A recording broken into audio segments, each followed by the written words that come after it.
Michael, now we start. All set? Yes. You tell me and I'm ready to go. Yes, ready. Okay. Good morning, good afternoon, depending on where you are. I'm Mike Dukakis, the former governor of Massachusetts and the chairman of the Boston Global Forum. And it's a particular pleasure from Los Angeles, where I teach at UCLA during the winter, to introduce what we hope and expect is going to be a very important series of meetings, events, forums that will be sponsored by the Global Forum in close cooperation with the G7 Summit and with the government of Japan, which is going to be the host country for the G7 Summit this spring. We hope that we're going to be able to play a constructive role in this, specifically by bringing together policy experts, politicians, scholars, business leaders, leaders in technology, to address some of the pressing global peace, security, and development issues. And one of my great pleasures today, unfortunately I can't stay with you because I've got a graduate class that I've got to teach shortly, is to introduce, and I will do so after a few brief remarks, David Sanger, who's the national security correspondent of the New York Times and somebody who those of us who are regular readers of the Times know and admire and respect. And when we complete this series of online conferences, each of which will have a guest speaker and then lots of discussion online from about 100 people who have been invited to participate, we're going to send the proposals, send the recommendations that these folks make, the forum makes, to the leaders of the G7 Summit in the hope that we can help them to do their job and do it well and to be as fully informed as possible. So we'll be launching 60-minute-long online dialogues at which we will have internationally known speakers who will address these issues. We will have 12 of these, the first of which is taking place today. And the particular issue that will be the focus of these discussions will be one that the forum has addressed for the past several months. How do we combat cyber terrorism?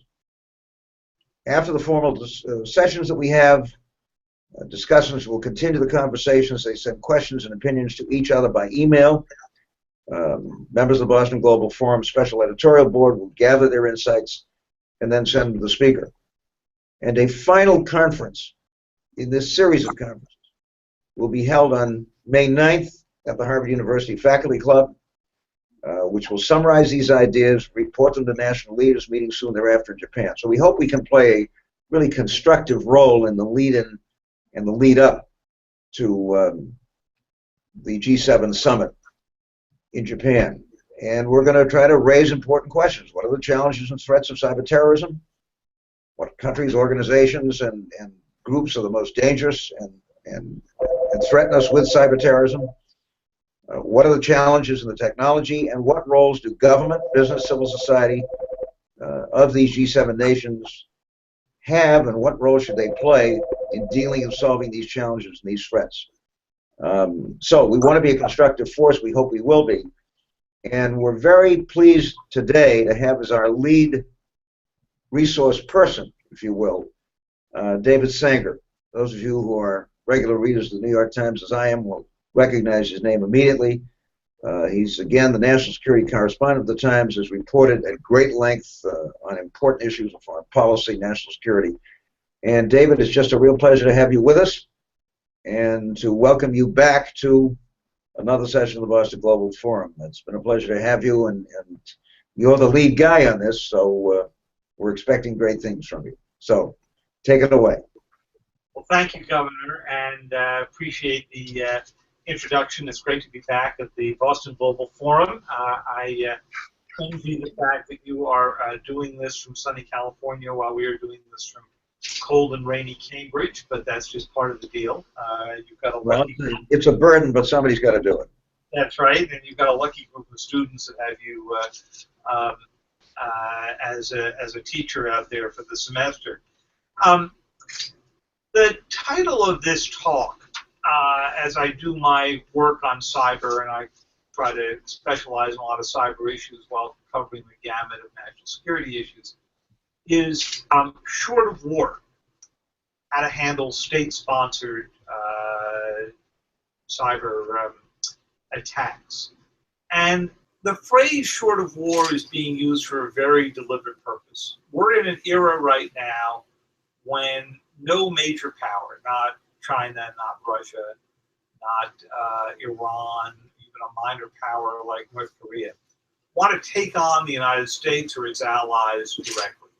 The chances that the G7 would discover that they have been attacked in an old-style kinetic war is probably pretty remote.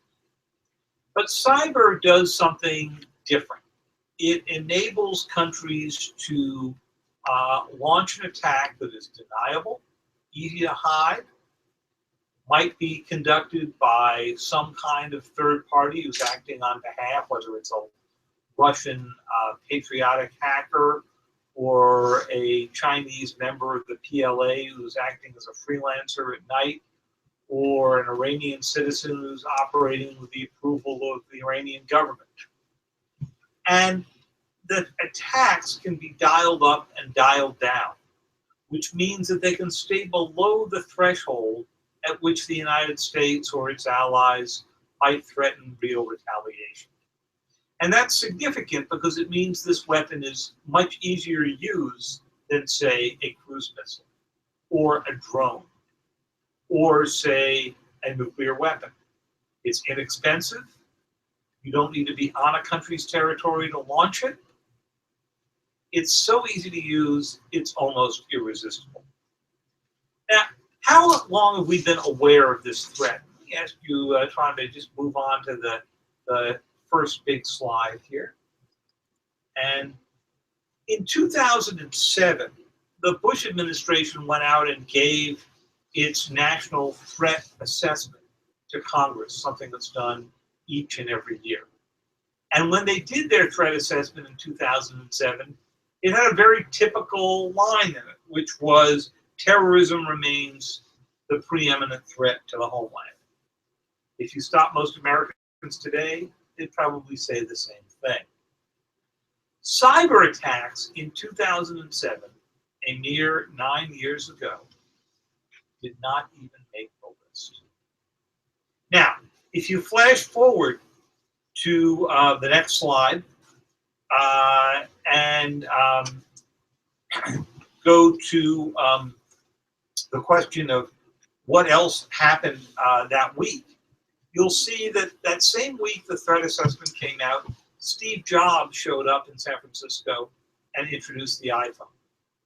And a group of intelligence officials and generals showed up at the White House and told President Bush, who was in his last 2 years in office, that they had a way of using a cyber weapon to direct an attack on Iran's nuclear program.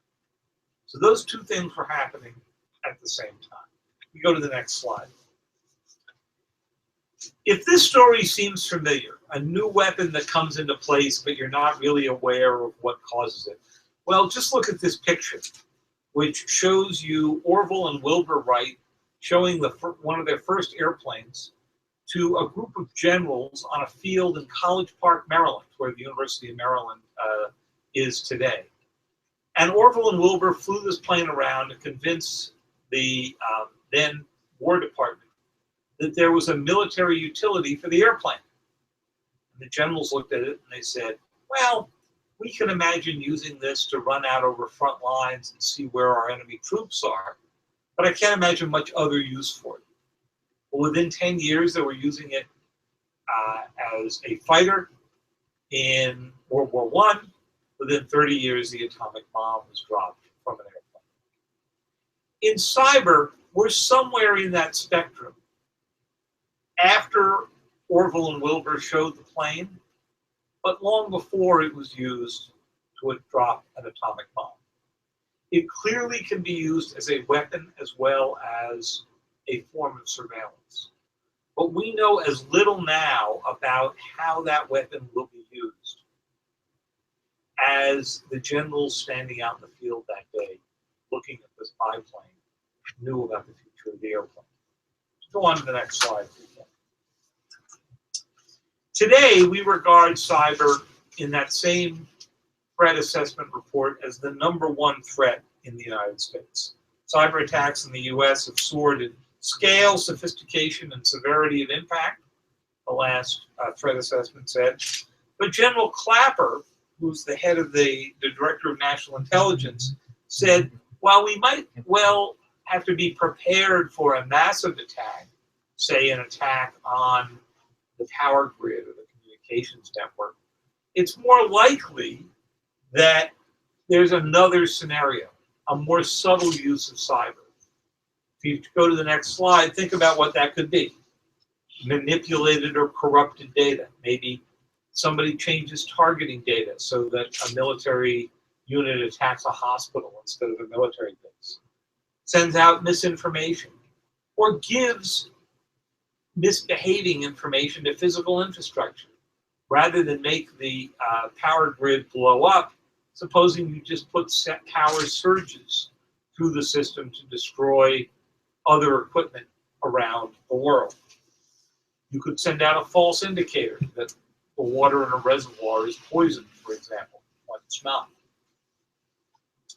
Now, as in the case of nuclear, the first big user of cyber as a weapon was us. And you'll see here the front page of the New York Times from 2010 when we first reported, 2012, when we first reported on an operation called Olympic Games, which was the code name for the attacks on Iran.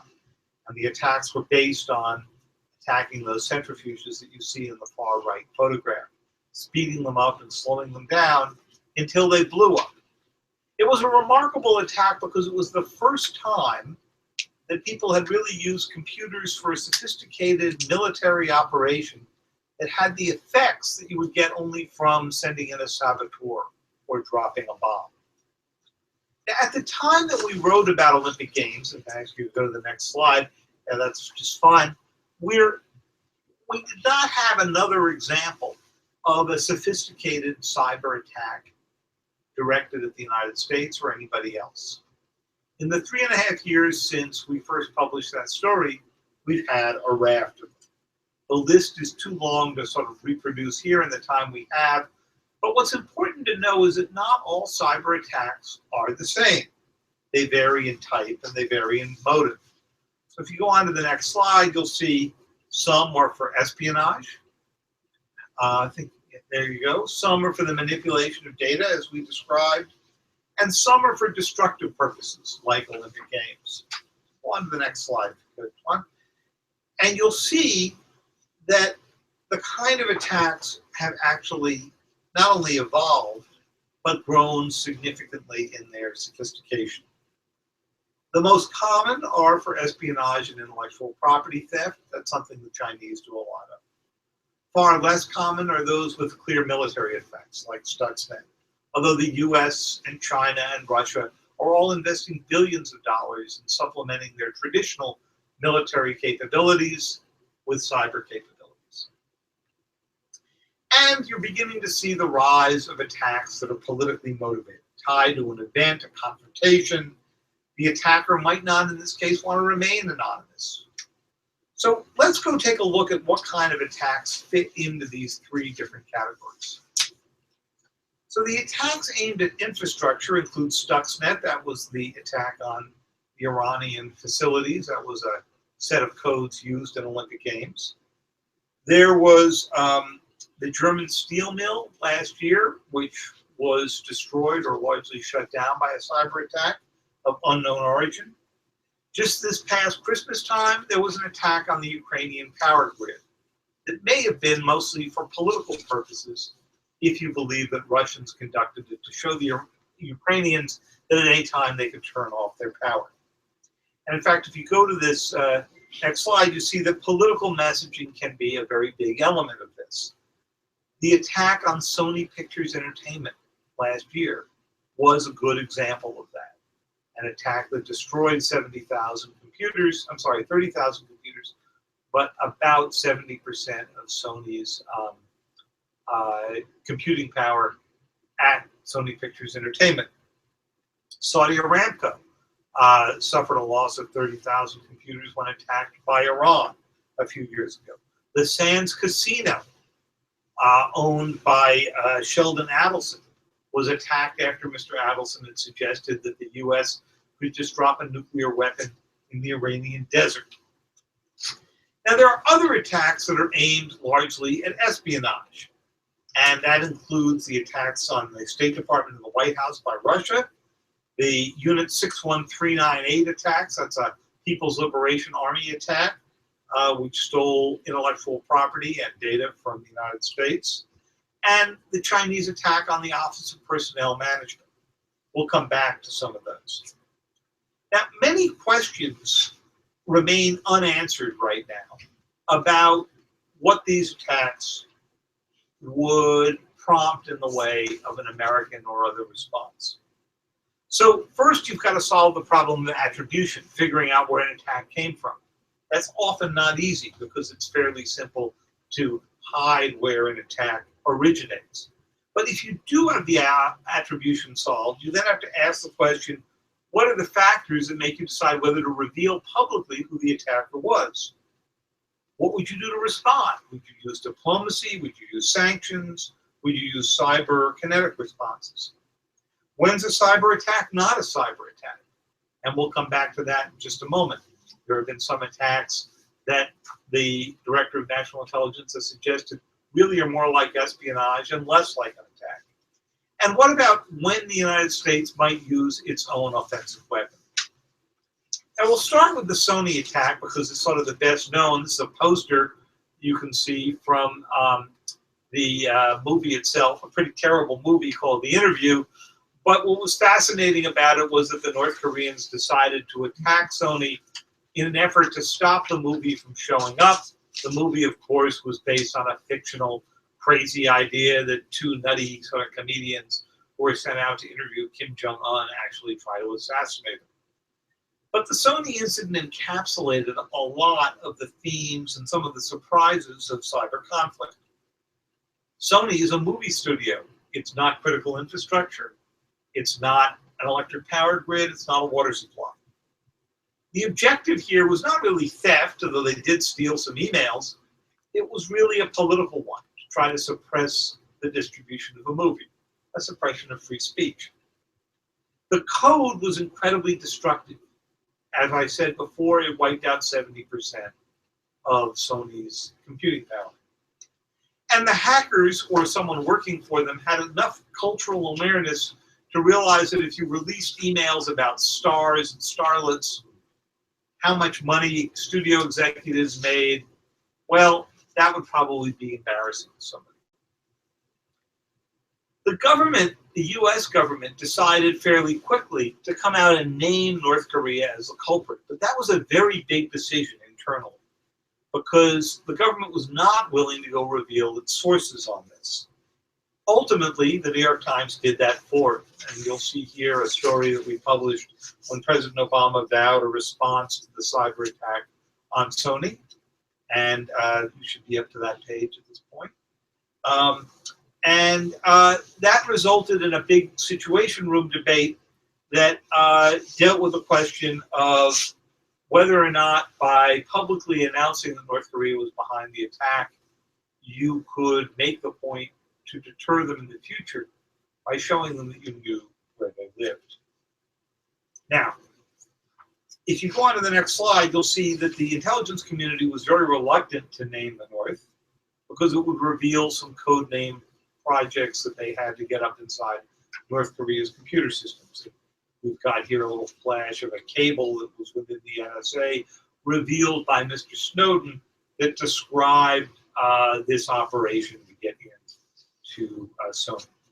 If you go to this front page, which comes from January of last year, you'll discover that the Times revealed that we managed to track the cyber attack to the North Koreans because it was evident that the NSA was inside their systems and they could find some similar coding that convinced the president that in fact it was North Korea. Now, what did we learn from the Sony attack? Well, one thing that we learned is that Director Clapper, the head of the DNI, the Director of National Intelligence, wasn't aware of the attack when it was underway, even though the attackers spent many months inside the Sony system trying to prepare for the day when they would actually bring down the computers. We also learned that Sony itself never really saw the attackers coming. That's a very typical thing. As you go on to the next slide, you'll see a lot of people making the point that until Sony, a lot of people in the government with lots of PowerPoints were explaining cyber weapons without really understanding. So a big question that we need to ask is, did President Obama create any new kind of deterrence by naming North Korea? Was that deterrence sufficient? Was there a lesson learned about how you shouldn't release the name of a country that you believe is guilty of a cyber attack unless you're also willing to release the evidence? Because many people denied it was North Korea right after the president made that charge. Now, let's turn to one other big cyber attack, because it's very different. It was not an attack designed to destroy equipment. It was not designed to reveal emails. Instead, it was the attack on the Office of Personnel Management, a bureaucracy in Washington that just keeps the files on all federal employees, particularly those with security clearances. They were hacked for more than a year by an attacker that we now believe to be Chinese. The files, 22 million of them, were all exfiltrated, sent out of the country. And those files included people's fingerprints, their financial histories, their medical histories, the names of their kids, the name of their spouses, all kinds of things that could be used to identify an individual. Now, was this a cyber attack? If you listen to General Clapper, the answer is no. It was merely espionage on a grand scale. If we had the opportunity, he said at one point, we would have done the same thing. And I'm sure he's right about that. But on the other hand, the scale of the theft was so huge. 7% of the US population's records were stolen. That you have to begin to ask, is that ordinary espionage or is that something deeper? The traditional view is that this was just classic espionage. They were collecting as much data as they could. The more modern view is that the Chinese were actually getting all the data they needed to be able to authenticate that they were somebody who they weren't, by grabbing fingerprints, by grabbing all of that personal data.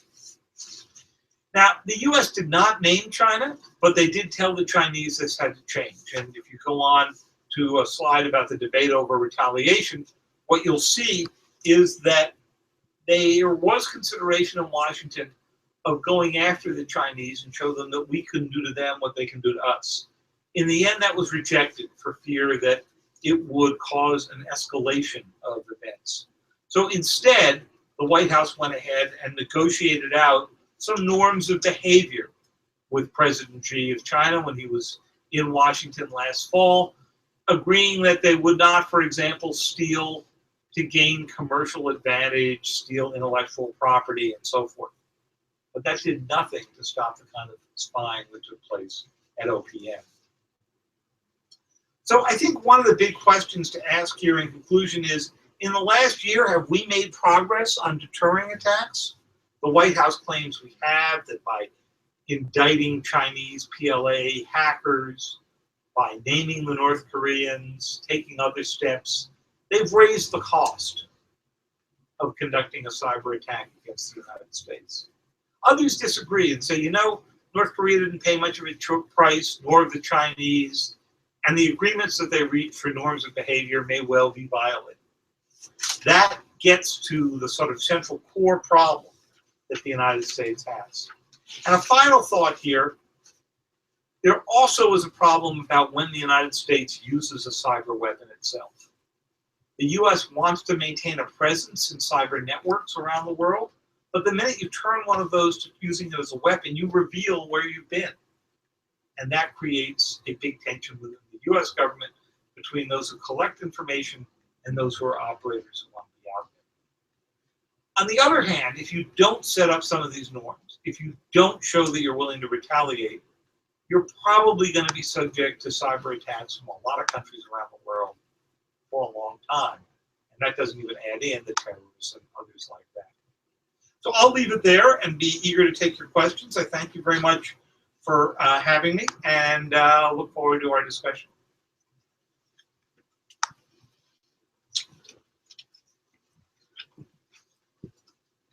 We have a lot of questions sent to you today. And first, you can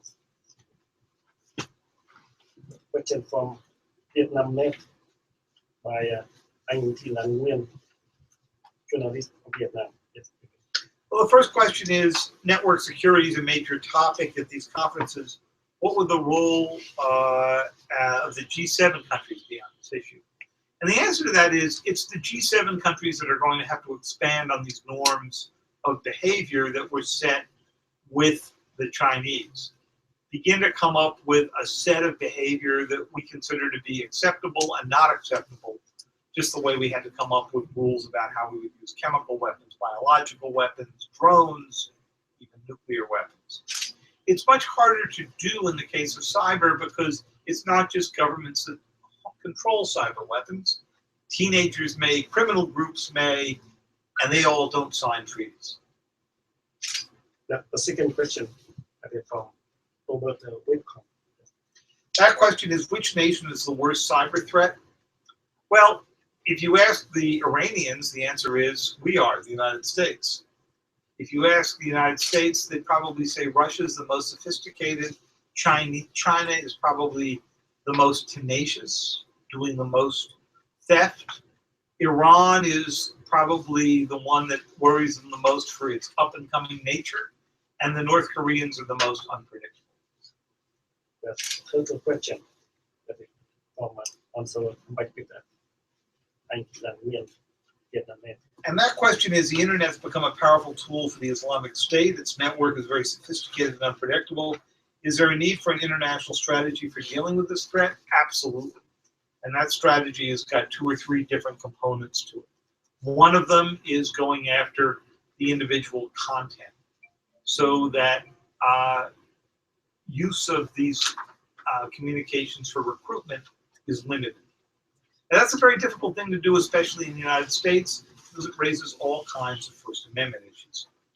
The second thing is you can try to cut some of the actual communications lines. Yes. But intel agencies don't want to do that because they want to be able to track the Islamic State. And the third thing that you can do along these lines is you can use cyber to go back and actually try to attack individual cells of the Islamic State.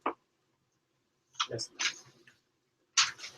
Next question from Robert Welcome. He asked, what can the UN do about the cybersecurity problem? Not terribly much. They can endorse norms, but the bigger question here isn't to look to super governmental organizations. It's to look to private industry, which has got most of the targets. I mean, think if somebody's going to attack the cell phone network or the electric power network, those are owned privately in the United States and many other countries. So this is a case where the UN's blessing may be useful, but private industry's action is essential. And next question starting from Vietnam Net, Russia and China. Russia and China have made cyber attacks on the US government and private security systems. What's the appropriate response? Very good question. So far the US has done sanctions. So far the United States has negotiated out with the Chinese, but it has not launched counter cyber attacks. And that's good because you can't control the escalation when it happens, but it may also make the price of conducting a cyber attack seem pretty low. So it's worrisome. And next question, what can government and business do immediately to better protect themselves? Well, the answer to that is it's fairly easy to protect yourself from ordinary cyber attacks. You know, you change passwords. Eventually, we'll get to a system that no longer uses passwords. You make sure that you understand who's on your network. You make sure if people come in and use their own cell phones and so forth, that you know just what's happening with the data. These are all just sort of best practices. It's what people in the industry of cybersecurity call the safe sex issues of cybersecurity. It's making sure that everybody is being extremely careful. But I'd be fooling you if I said that those same techniques would help you against the state sponsor, who are usually pretty sophisticated. Next question. Llewellyn King. Llewellyn King's question is, are we keeping ahead of potential hackers, or is there sophistication growing in tandem with our defenses? Very good question, and the answer is that this is a horse race in which different horses nose their way out ahead at various points in the race. Sometimes the attackers are ahead, sometimes the defenders are ahead. But more often than not, the attackers outpace the defenders. Yes. Next question from Bob. Welcome. Okay. How much cooperation? How much cooperation can the United States government get from Google, Facebook, and others in fighting online crime? Well, all of those companies participated in a meeting with the White House a few weeks ago in which they pledged to go help, at least on ISIS and so forth. On online crime, they can be a lot more useful because it affects them as well. But there are privacy issues that keep all of those companies at various points from, say, turning over to the government indicators of exactly where an attacker might be living. Yes. Next question from Bill Ottman from CEO of Mice.com. He asked what the NSA Director Michael Rogers' recent statements on the strange nature of encryption backdoors, saying the premise of backdoors is a waste of time. They're ineffective in the invasion of privacy. Well, what he's saying here is the United States government may have moments where they do need to get in through a backdoor, but if you create a backdoor, you run the risk that you're creating an opening that the Chinese or the Russians or the Iranians or the North Koreans or some criminal will also find, and that's very risky. And next question from Llewellyn King. So Mr. King asks, it's widely believed that electric power installations and generating stations are vulnerable if they went offline. It would cause huge economic losses. Is that so? Yes, it would, but because the vulnerability has been noticed for so long now, I would say that that sector is among the better in getting its act together and protection. And the next question that I also Llewellyn King. He says, we use cyber interference in Iran. What did we learn? We didn't use cyber interference, Llewellyn. We used cyber attack. We actually got into their systems and made their systems blow up. What did we learn? That it's easier to make something blow up than it is to start it up again. And that if you think your code is going to stay secret, it probably won't. That's how that whole program got exposed. And thank you for Bill Guest. He have just the same question here. Bill Guest, he is a member of discussion group of Boston Global Forum G7 Summit Initiative, and he is a senior editor of Free Beacon. Free Beacon, Washington Free Beacon. Yeah, so the two questions. So let me see, borrow your phone here and, yes. and read these. These are from Bill Gertz, an excellent reporter. Bill asked, you highlighted the debate over how to respond. I reported last year the intel community conducted a national intelligence estimate that said unless greater pushback was made, cyber attacks would continue and get worse. Should the USG develop deterrence? The answer is yes, of course they could, and they should, and they are trying, Bill. But the fact of the matter is developing deterrence in the cyber world is a lot harder than it is in the nuclear world.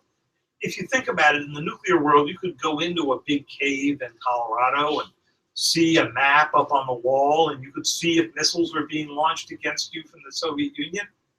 You can go in and see a similar wall for cyber activity in Virginia at a hidden facility for the Department of Homeland Security. But you may not really know where those attacks are coming from. And until you know where they're coming from, they're very difficult to deter. So then the question is, can you have a ladder of escalation on deterrence, where first you warn a country, then you do economic sanctions, then you might do a counter cyber attack, and if their attack on you was big enough, if it say it did shut down the utility system, you might turn around and do a kinetic attack on it. Now, Bill asks a second question. Private industry is also being hit hard by foreign cyber theft and attacks. Please address what to do about the private sector dealing with cyber attacks.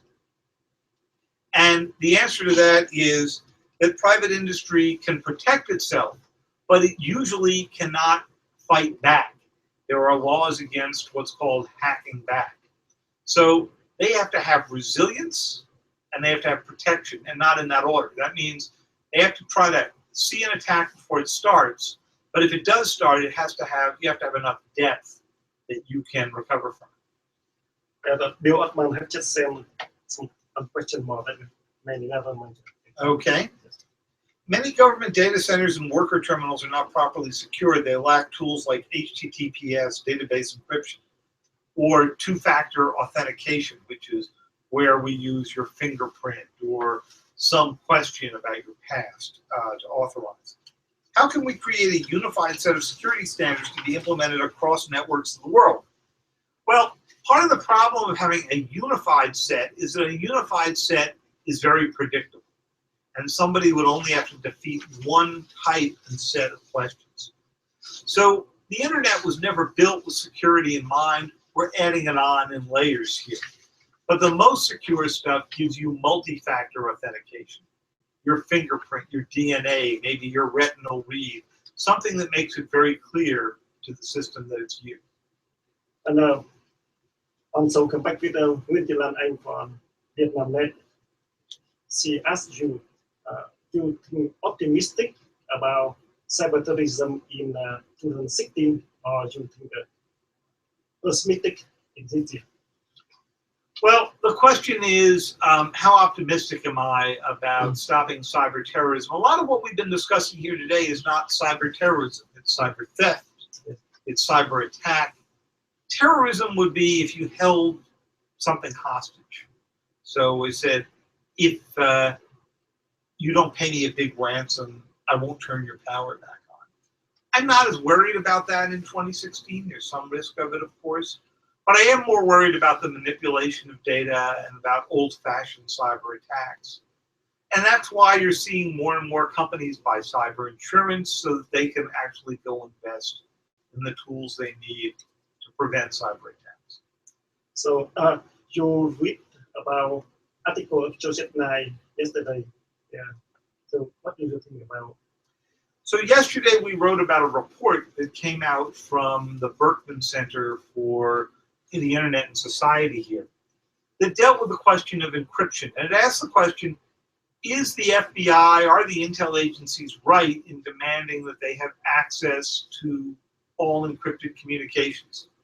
Tuan here has got his iPhone out, and I've got my iPhone here someplace.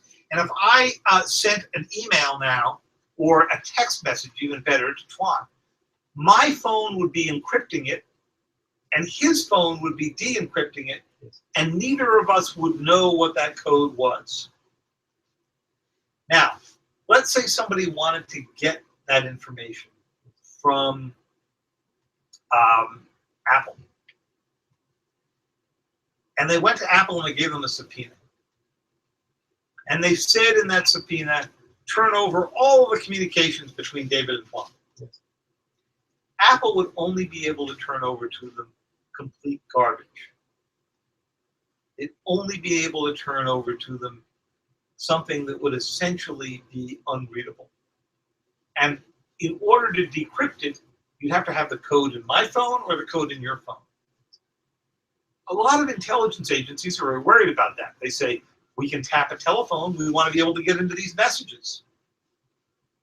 And the answer to that is, you know, there's a lot more in this phone than just my communications. There's my medical history. There's my financial history. There are my bank accounts. There are pictures of my kids. I don't want the government inside that. And because of that, you're seeing stronger and stronger encryption being designed. Now, the internet report that you referred to the other day said, is encryption a problem? Sure. But there are so many other ways for the government to track us these days. If you're wearing a Fitbit, it knows where you're walking. If you're in a car that's got GPS communications, we can follow the car. The list goes on. And so their report was saying, you know, the protection you get from encryption may be more valuable than the individual risk you get from not being able to break it. And Dick Pizzolo asked question about, can China be deterred in cyberspace? And article from Social 9 yesterday. Okay. That's right. Yes. And so Joe argued in this article, if I read it right, the question is, what can you do to deter the Chinese? And the answer is that they are invested in the system as well. Because over time, while they're stealing more material from us, they will begin to invent their own stuff, and they're going to need to be able to protect it. Yes. And so you can begin to set up a set of norms that will be in their interest as well. And also, one people from Passport, he sent me that a question immediately, that is,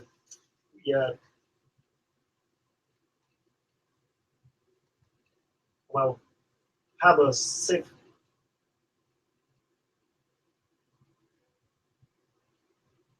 what do you think about that? Have a safe, seal that they have just discussed. Have a safer. Safer purpose. Let me take a look Yes, at this. let me see.